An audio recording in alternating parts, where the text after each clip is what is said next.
C'est une soirée d'été pluvieuse et fraîche, ressemblant à toutes les autres depuis quelques jours. Autour du feu, 5 personnes se distraient en se lisant des histoires de fantômes. L'ennui guette Lord Byron, Percy Shelley, Mary Godwin, John Polidori et Claire Clairmont. Puisque le surnaturel les fascine tant, proposa Lord Byron, pourquoi ne pas s'occuper en écrivant eux-mêmes des nouvelles dans ce registre ? Mary sera la seule à finaliser son histoire, celle tragique d'un monstre et de son créateur, un scientifique aveuglé par sa passion pour les sciences et la philosophie, Victor Frankenstein. Il y a des gens à la vie si rocambolesque qu'elle semble romancée. Mary Wollstonecraft Godwin fait partie de ces gens. Et c'est sur cette romancière apparue dans l'épisode de Doctor Who The Hunting of Villa Diodati, et surtout connue sous son nom d'épouse Mary Shelley, que nous allons nous arrêter aujourd'hui.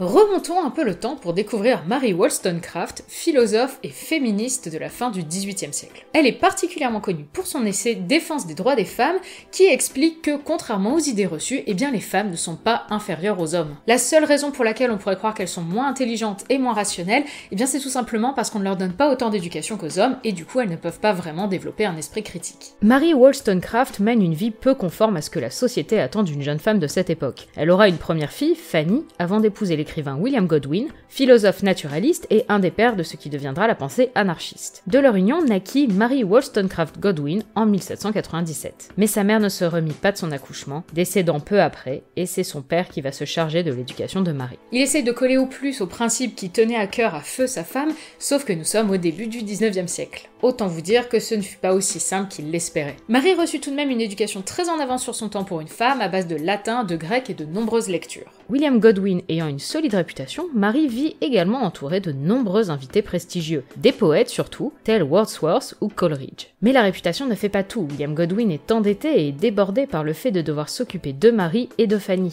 Pour apaiser ses problèmes, il épouse en 1801 Mary Jane Clairmont, une femme distinguée ayant elle-même 2 enfants, dont Claire, pour qui Mary développera rapidement beaucoup de tendresse. On ne peut pas dire que Mary s'entende aussi bien avec sa belle-mère. Durant toute son enfance, elle va essayer de se tenir loin de cette ambiance toxique qui s'est installée chez elle. C'est une enfant solitaire, tranquille et rêveuse qui aime s'échapper de la réalité en se plongeant entre les pages d'un livre. Elle a toute une série de cachettes où elle peut aller pour pouvoir lire tranquillement, par exemple à côté de la tombe de sa mère qu'elle admire profondément. En 1812, Mary a enfin l'occasion de profiter d'un peu de paix en étant envoyée tout l'été en Écosse chez le botaniste William Baxter, grand ami de son père. Pour une fois, elle peut vivre à son rythme, respirer, profiter de beaux paysages, et oh que Mary prendra plaisir dans les années à venir à décrire de beaux paysages. Elle y retourne plus longuement l'année suivante, et à son retour en 1814, elle fait la rencontre de Percy Shelley. Shelley est un fils de baronnet à la réputation déjà sulfureuse pour son âge. Plus sa famille et ses précepteurs tentent sévèrement de le faire entrer dans les rangs, plus le jeune Percy se rebelle. Dans les différents collèges qu'il fréquente, il est régulièrement harcelé à cause de son physique efféminé,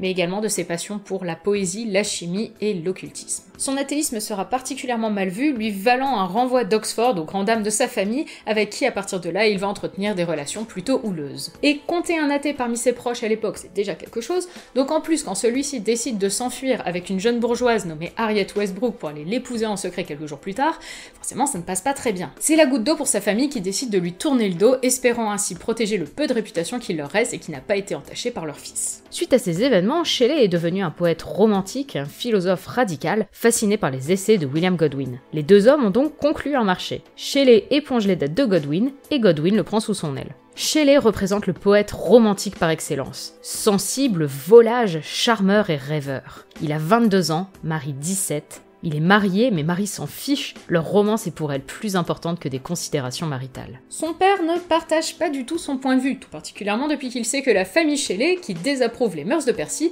a décidé de lui couper les vivres qui étaient censés rembourser les dettes de Godwin. Mary et Shelley prennent discrètement le large, accompagnés de Claire Clairmont. Direction la France, la Suisse, l'Allemagne, les Pays-Bas. Mais l'argent de Shelley vint à manquer. Mary est enceinte et espère pouvoir compter sur le soutien de son père en rentrant en Angleterre, mais celui-ci lui tourne le dos. La réputation de Mary Godwin et de Percy Shelley pâtit de leur relation. Percy a laissé derrière lui sa femme enceinte et son enfant, quant à Mary, elle accouche d'une petite fille, Clara, prématurée, qui décédera 2 mois plus tard. Mary et Shelley sont anéantis. Ils n'ont plus d'argent et ont perdu leur premier enfant. Petit à petit, Shelley regagne suffisamment pour qu'ils puissent reprendre leur train de vie de voyageurs. Et en mai 1816, ils voyagent avec Claire et leur deuxième enfant William à Genève, pour passer l'été au bord du lac Léman. Et c'est là qu'on arrive aux événements de The Hunting of Villa Diodati. Car tout ce beau monde réside à côté de la villa Bellerive, renommée Villa Diodati par son actuel occupant, le poète romantique Lord Byron, fraîchement divorcé, pour des raisons qu'on a expliquées dans notre vidéo sur sa fille Ada Lovelace, disponible en description. Lord Byron est certes connu pour ses frasques bisexuelles, libertines et parfois même incestueuses, mais il est tout de même surtout extrêmement réputé pour sa plume et est un des poètes les plus influents de son temps. C'est aussi un grand défenseur de la liberté, s'engageant dans toutes sortes de luttes contre des oppressions. Bref, c'est un homme excessif et passionné dans tous les domaines, et fascinant donc nos voyageurs. Leur présence simultanée au bord du lac Léman n'est pas un hasard. Claire Claremont entretient une liaison avec Lord Byron, enfin en tout cas ils ont eu des relations sexuelles en Angleterre, elle est tombée enceinte et également amoureuse de lui, et donc elle espère pouvoir compter maintenant sur une relation amoureuse comme celle qu'entretiennent Marie et Percy, qui se font d'ailleurs appeler au cours de leur voyage Monsieur et Madame Shelley. Sauf que Lord Byron n'est pas tout à fait adepte du même romantisme, et pour lui, Claire Claremont n'est qu'une gourdasse. Ce qui ne l'empêchera tout de même pas de recoucher avec elle au cours de ce séjour, car comme lui le pense, après tout, si elle vient remuer ses fesses devant lui, il va quand même pas se priver, hein. Bref, l'été pluvieux passe, Marie Shelley et Claire s'occupent comme ils le peuvent avec Lord Byron et son ami Polidori, un docteur et écrivain plus timide et renfermé que ses exubérants amis. Et qui écrira par la suite une nouvelle nommée Le Vampire dont on a parlé dans notre vidéo sur Dracula, disponible également en description. On fait de la barre, qu'on écrit des poèmes, on lit des contes horrifiques, qu'on discute toute la nuit, et un soir, Byron propose d'écrire des nouvelles pour faire frissonner les copains. Marie est la moins inspirée. Elle qui adore pourtant les histoires à faire froid dans le dos, elle est incapable de trouver un sujet. Tous les jours, ses compagnons la relancent. « Avez-vous trouvé une idée, Madame Shelley? Qu'allez-vous écrire ?» Au fil de leurs longues discussions ensemble, Marie commence à isoler des idées intéressantes pour sa nouvelle. Celle qui retient le plus son attention est le galvanisme, c'est-à-dire la contraction qu'effectue un muscle lorsqu'on le stimule par un courant électrique. Ainsi, pendant une fraction de seconde, une créature morte semble vivante. Cette idée germe dans l'esprit de Marie au cours de cette soirée du 15 au 16 juin 1816. Tous vont se coucher, mais Marie ne trouve pas le sommeil. Elle est dans un état hypnagogique, un endormissement progressif qui laisse son esprit en proie à des hallucinations. Elle se sent comme possédée, imaginant un étudiant fantasmant tromper la mort et le créateur tout-puissant, donnant lui-même vie à une créature infernale. Dès le lendemain, Marie commence à coucher sur papier sa nouvelle, qu'elle situe dans le décor grandiose où il séjourne. Pour Percy Shelley, le potentiel de celle-ci est immense. Grâce à ses conseils et ses encouragements, Marie se lance dans l'écriture de son premier roman, Frankenstein ou le Prométhée moderne.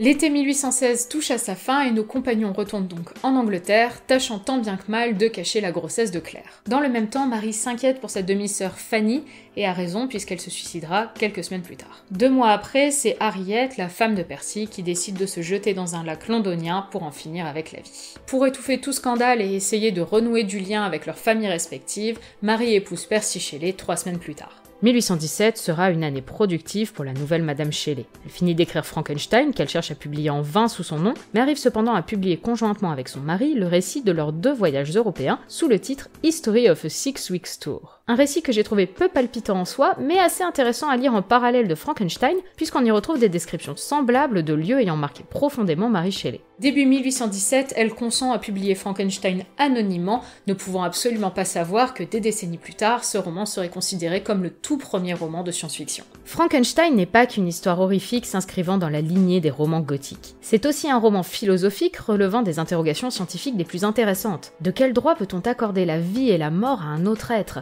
En quoi cela impacte-t-il la morale humaine ? Un tel être, s'il est doté de cette fameuse morale humaine, peut-il prétendre être lui-même humain ? Mais Marie est dépossédée de son œuvre. Le fait que Frankenstein soit publié anonymement mais que Percy Shelley ait signé la préface laisse penser au grand public que c'est Percy qui a écrit le roman, même si celui-ci nie complètement. Avec le temps et avec la réédition du livre sous le nom de Marie Shelley cette fois-ci, le rôle de Percy en tant que simple collaborateur finit par être admis. Mais Marie continuera pendant pas mal de décennies à être seulement vue comme Madame Percy Shelley. Même le fameux film de 1931 la désigne comme telle. C'est avec l'influence grandissante des mouvements féministes de la deuxième moitié du XXe siècle que Marie Shelley va enfin trouver sa place dans les milieux littéraires. À partir de là, son travail va commencer à servir de figure de proue dans certains mouvements d'émancipation des femmes. C'est également à partir de cette époque qu'émergent de de nouvelles analyses du sous-texte de Frankenstein. Et si, au-delà des interrogations philosophiques, se trouvaient également les angoisses de Mary Shelley, celle d'une femme se sentant coupable de la mort de sa mère et de celle de son enfant, ne se sentant pas capable d'être une bonne mère, se reprochant des actions égoïstes comme étant celles ayant détruit l'équilibre de toute sa famille. Car comme on l'a déjà vu avant et qu'on va encore le voir, Mary Shelley est loin d'avoir une vie idyllique et elle se reproche énormément de choses. Toute sa vie, elle a été entièrement dévouée à son mari, à qui elle vouait toujours un attachement aussi fusionnel qu'au début de leur relation. Bien qu'elle lui dise accepter sans aucune réserve ses mœurs volages, elle est elle-même incapable d'aimer un autre homme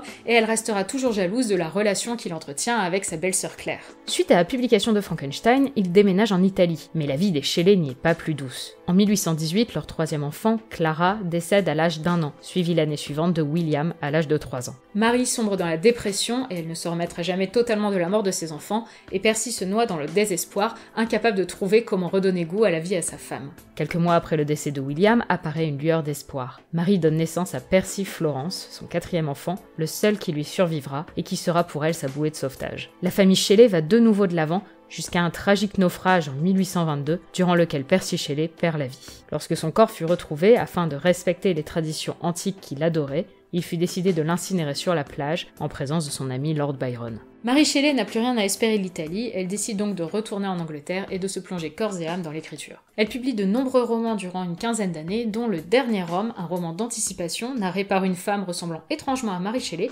et qui est considérée comme son œuvre la plus aboutie. En parallèle, elle continue de publier et de faire prospérer les écrits de feu son mari, les inscrivant ainsi durablement à la postérité. Elle se lance également dans des projets féministes visant à aider les femmes écartées par la société. Les mères célibataires, les adultères, les femmes aux mœurs légères, mais également les lesbiennes ou bien encore les transgenres. Ces activités la passionnent, mais elle est physiquement épuisée, victime de paralysie et d'insupportables maux de tête dus à ce qui s'avérera être une tumeur au cerveau, qui finissent même par l'empêcher d'écrire à la fin des années 1830. Le 1er février 1851, alors qu'elle est âgée de 53 ans, Mary Shelley décède du fait de cette tumeur. Vous savez quoi? Je suis vraiment fière de vivre à une époque où on laisse enfin la place qu'elle mérite à des femmes comme Mary Shelley. Elle a révolutionné la littérature. Elle s'est engagée pour que des femmes désespérées aient une vie meilleure. Elle a suivi la vie qu'elle avait elle-même choisie, même si ça a été une vie tortueuse avec son lot de malheur. Elle a toujours écouté son cœur plutôt que les on-dit. Elle a été forte toute sa vie, a survécu à des moments d'horreur et pourtant a toujours pensé aux autres. Alors oui, des femmes comme Mary Shelley méritent d'être enfin mises en lumière comme elle se doit. Et oui, ces dernières décennies ont révolutionné notre manière d'appréhender l'histoire. Je suis sûre que Mary Wollstonecraft et sa fille Mary Shelley auraient été fières de l'évolution des regards sur la condition féminine.